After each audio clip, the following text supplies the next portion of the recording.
Hi everybody, it's Miss Boyt. Today I'm going to be reading for you the true story of The Three Little Pigs by A. Wolfe, as told to John Cheska, illustrated by Lane Smith.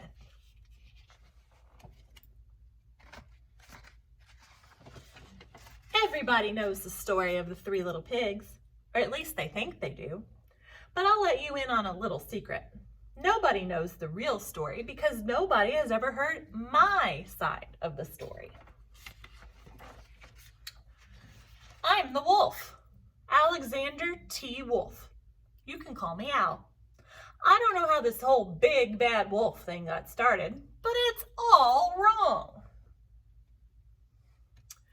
Maybe it's because of our diet. Hey, it's not my fault wolves eat cute little animals like bunnies and sheep and pigs. That's just the way we are. If cheeseburgers were cute, folks would probably think you were big and bad too.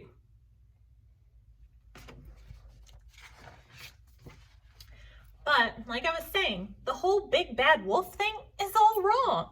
The real story is about a sneeze and a cup of sugar. This is the real story.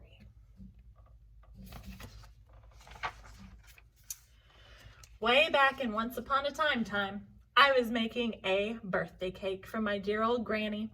I had a terrible sneezing cold. I ran out of sugar.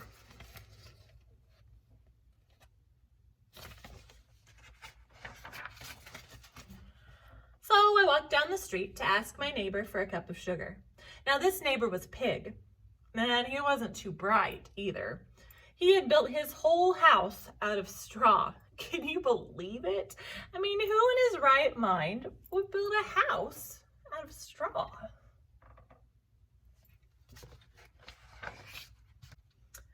So, of course, the minute I knocked on the door, it fell right in. I didn't want to just walk into someone else's house, so I called, little pig, are you in? No answer. I was just about to go home without the cup of sugar for my dear old granny's birthday cake. That's when my nose started to itch. I felt a sneeze coming on. Well, I huffed and I snuffed and I sneezed a great sneeze.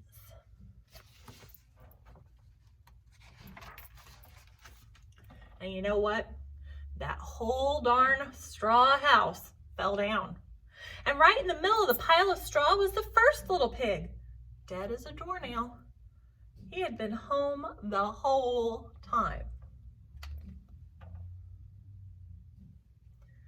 It seemed like a shame to leave a perfectly good ham dinner lying there in the straw, so I ate it up. Think of it as a big cheeseburger just lying there.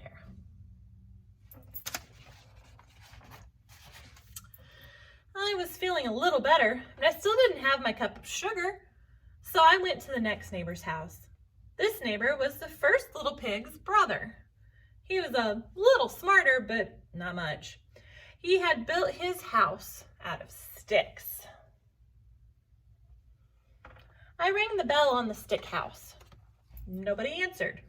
I called, Mr. Pig, are you in? He yelled back, go away, wolf. You can't come in. I'm shaving the hairs on my chinny chin chin.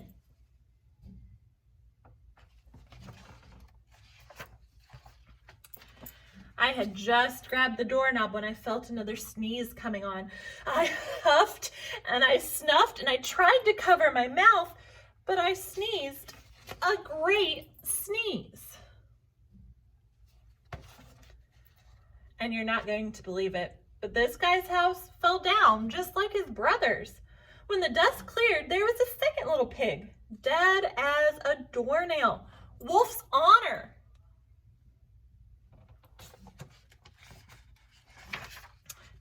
Now, you know food will spoil if you just leave it out in the open. So I did the only thing there was to do. I had dinner again. Think of it as a second helping.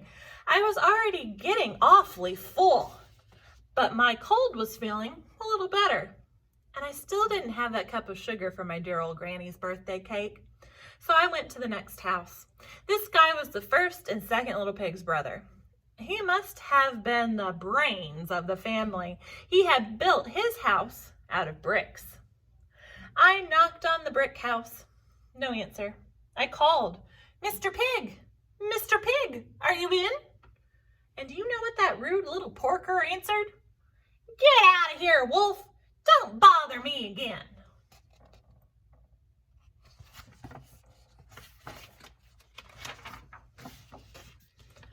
Talk about impolite.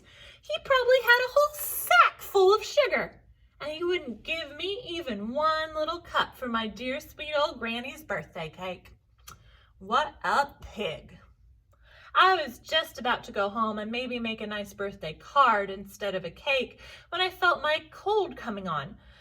I huffed and I snuffed and I sneezed once again. Then the third little pig yelled, "And your old granny can sit on a pin."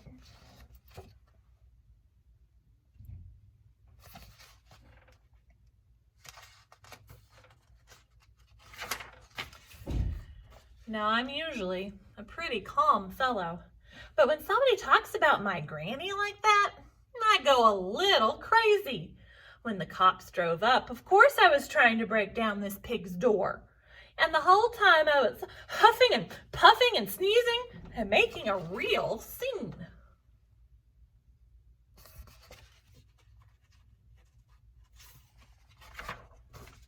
The rest, as they say, is history. The news reporters found out about the 2 pigs I had for dinner. They figured a sick guy going to borrow a cup of sugar didn't sound very exciting. So they jazzed up the story with all of that huff and pluff and blow your house down. And they made me the big bad wolf. That's it. The real story. I was framed.